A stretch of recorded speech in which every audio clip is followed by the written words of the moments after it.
I feel the pandemic, as challenging as it was also a great teacher. A lot of people Mm, that I know who are high achievers, type A, like myself, COVID gave us an opportunity to do less, mm. to be at home a little bit more, to allow ourselves to not push so hard. And now, of course, it's catching up and maybe feeling like we have to make up for lost times. And I'm so passionate about this topic because I've lived in European cultures half my life, Germany, and visiting Italy a lot, and now living here in California for almost 30 years. And I hope we can encourage people today, Mark, to learn to read their bodies and their energy levels and realizing I'm reaching my max. It's time to unplug. And many, many people that I know, clients and friends and others who, even when they're sick, keep pushing through, take more Dayquil, more coffee. And a friend of mine who's a counselor says a lesson in life comes as a whisper, a yell, or a 2x4. Now, if we ignore the whispers, we might eventually get a pretty big hit from the universe saying, it's time to slow down. This isn't working. It's so interesting. In Germany, people are very driven. I mean, that is our culture. We are achievers, but we know how to not work. We I think do. as Americans, we're not as good at that. You spoke about spending time in Italy, and you have this concept that you adopted there called the sweetness of doing Yes, la dolce nothing. far niente. I What can't I say love that. You about, can say it. I can say it, and I've been to Italy so many times, and that people from Northern Europe like to travel to Italy or Spain.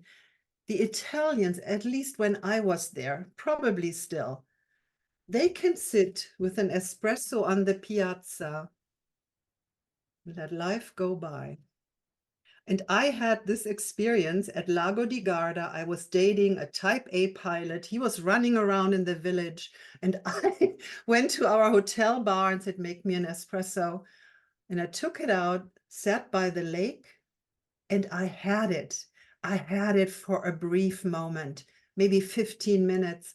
And I thought, my God, what a beautiful present this is. And it's really basically being mindful, slowing down, allowing ourselves to simply be present. And unfortunately, our culture with the addictive pull of our phones and the seemingly urgent texts and messages coming in, it's not helpful. It's really not good for our brains. So we need to go against the stream of busyness. And Brene Brown, many of you know her from her TED Sure, Talks, sure, sure. vulnerability researcher, says, it's a great quote. It takes courage to say yes to rest and play in a culture where exhaustion is seen as a status symbol. As I coach young entrepreneurs and I mentor folks, there's no badge of courage because you work till 3 in the morning. That's just you're not a good planner in my book, Right. right? You're not a Yeah. good planner. You're not doing anybody any good, and the body will break down. There's so much biology and science behind things like sleep, but what you're talking about is, because I think there's three things in life that are free that will help you. One of them sleeping, one of them's breathing, and one of them is drinking water. Those are like, if Right. you could master the fact that there are people who teach classes in breathing is astonishing to me.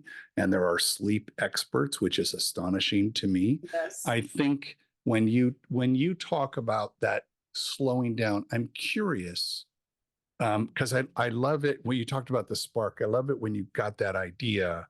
You're there, you're sitting in the piazza, you see the people, you're this type A prime. I bet you're a type A prime person.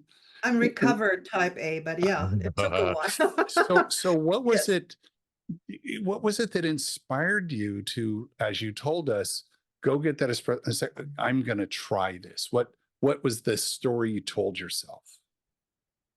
I was in Italy near Lago di Garda, this beautiful lake. my hyperactive partner was running around the village, this was my moment. I don't know. I just followed You my just my felt it. heart. You just felt I it. just felt it. I just went Huh? with it. And those are the beautiful messages we do get from our bodies. Yeah. Yeah. And many people ignore them. And so the Italians, I feel, and I think we have a listener or somebody who signed up who says, oh, I just came back from Italy, from a vacation in Italy. The Italians know how to dress, they know how to eat, they take their time, they cherish family and togetherness. And all of this, Mark, brings me to all these principles that Blue Zones research has Mm-hmm. found. Yeah. Tribal living, learning to downshift, down-regulate the intensity of the day. And I sometimes, when I work with clients who are high achievers and push themselves too hard, so imagine a diver. When you take a deep dive, you can't just shoot up. You need a decompression Yep. period. Yep. And so I recommend when people come home from being on task to have a downshift transition I ritual in like place. that. Yeah. As a diver, I was certified out here in Santa Barbara off the Channel Islands and Okay. learned how to do that in stages. I have a question for you to help us understand, because we've talked about meditation on the show. Mm-hmm.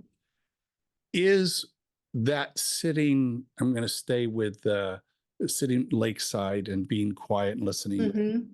How is that different than meditating? Not that different. I think what it really is the similarity is you're present with what is life presenting to you right now without wanting it to be different.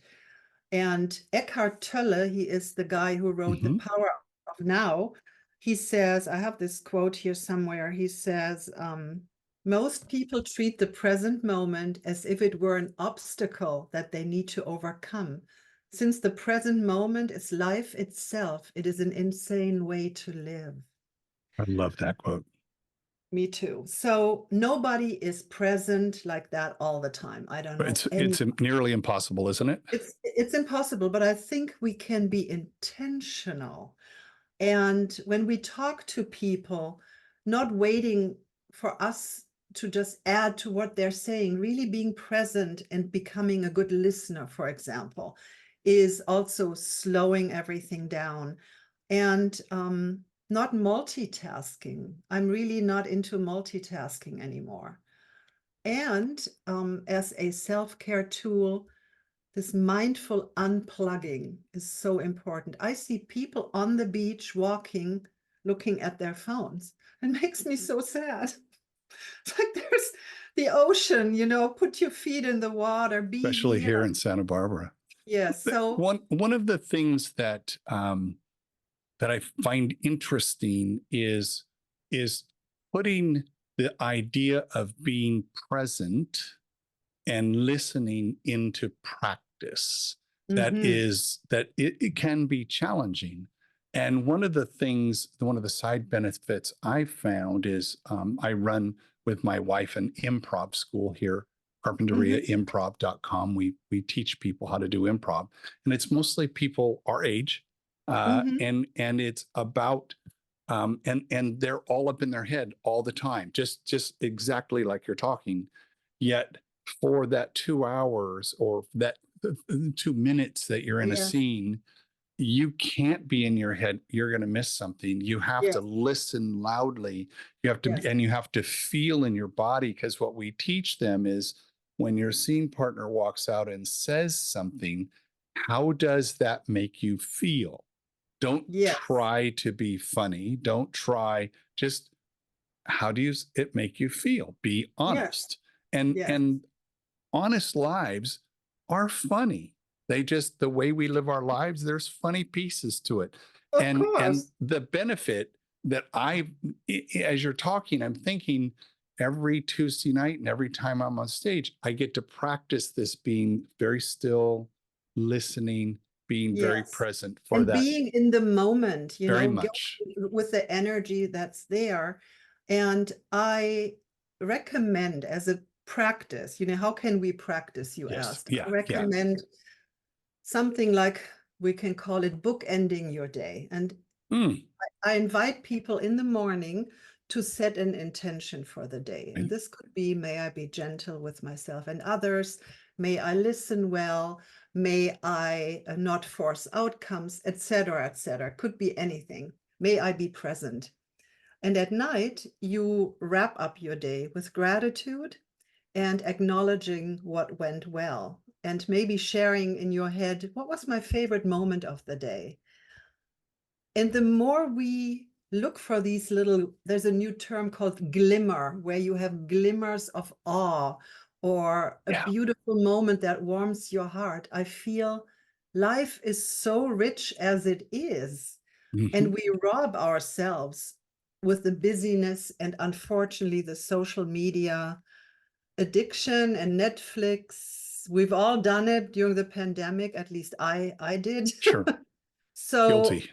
I'm guilty, and I know you're into storytelling, and I wish in our communities we would have the kind of a piazza or marketplace type Mm, gathering again, where we just come and also go against the loneliness epidemic, where we sit together and tell stories, or we're just together.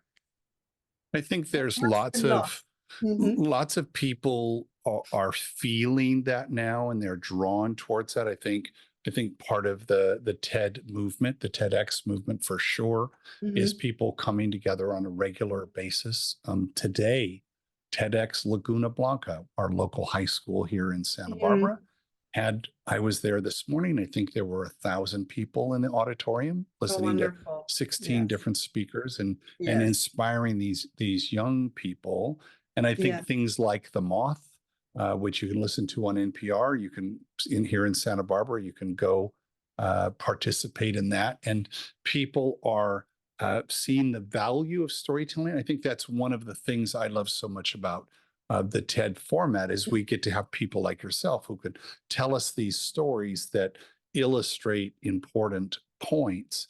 And I'm Yes. curious, your what your background is in positive psychology and mindfulness and emotional self-care, which is what you Mhm. do. How could we integrate the sweetness of doing nothing into our daily routines? I love, there's the what, the so what, and the now what. And the now what is, how could we, you've told us Sure. the bookends. I love the bookends. That's great. What else do Yes. you have? Well, ideally, you want to build in mindful pauses throughout the day Oh, okay. where you consciously unplug, get away from your computer, turn off the phone, and just tune in. And that can be done with 1 to 3 minutes of meditation. Doesn't have to be really Right, meditation, but just right.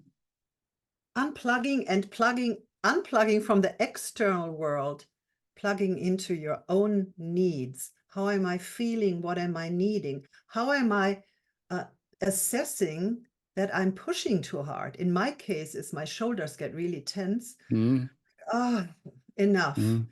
And giving ourselves permission to then regulate. Learning how to self-regulate is so critical, and a lot of people do not know that. That I it's think so isn't that most people? I mean, I don't want to be too stereotypical, but at yes. least I'm thinking with high performers, you just feel like I got to grind, I got to grind, I got to grind. And it's So only once the body breaks down and the yes, universe unfortunately, forces them to stop, right? sometimes you get wake-up calls. When I worked Yeah. at the Health and Longevity Institute in Westlake Village, I worked with a lot of type A high achievers in the show business and other areas. Men our age, almost crying, saying, I can't push this hard anymore.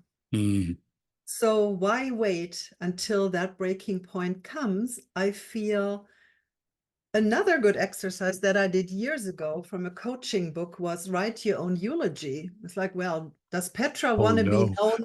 No, does Petra want to be known for she could beat herself into the ground? She never rested. No, I want to be known for, hey, she's funny. She knows how to relax. It's a tough exercise, but it's very meaningful. I appreciate hearing that. I love walking people through that future think kind of deal. Mhm. Like, let's look 5 years in the future, and what's the story, and whatever your favorite, whatever magazine is. Well, remember magazines, but whatever publication Yeah, you think would be great. Like if Wired magazine did a story on you in 5 years, what would that be like? And then work backwards. that's a And great question. I think from this talk, actually, around here, we call what you're talking about white space. So it's the space Mhm. in between the things in your calendar. We call it white space. And rather than trying to fill that up, we say, okay, that white space is a walk around the block. It's just sitting and doing some stretching, being quiet, sitting on the back Yes. porch, listening to the crows. Yes. Is We that can what you're talking about? Yeah, we can call that. I have clients block that out too, and they can call it me time or Mark time or Petra time. And I want to also encourage listeners that slowing down is not the absence of excellence. Striving to be productive and doing good things is a wonderful thing, but self-care is also knowing when you need to recharge this unit so you can give back to the world. So the Italians, they don't just eat pasta and drink wine all day. I'm sure they have jobs too. They're lawyers, doctors, whatever. But what we can learn from the mentalities, there is a sweetness and a lightness of being that I don't feel. I mean, the American culture has learned or embraced. So there's a huge opportunity for people to say, you know what?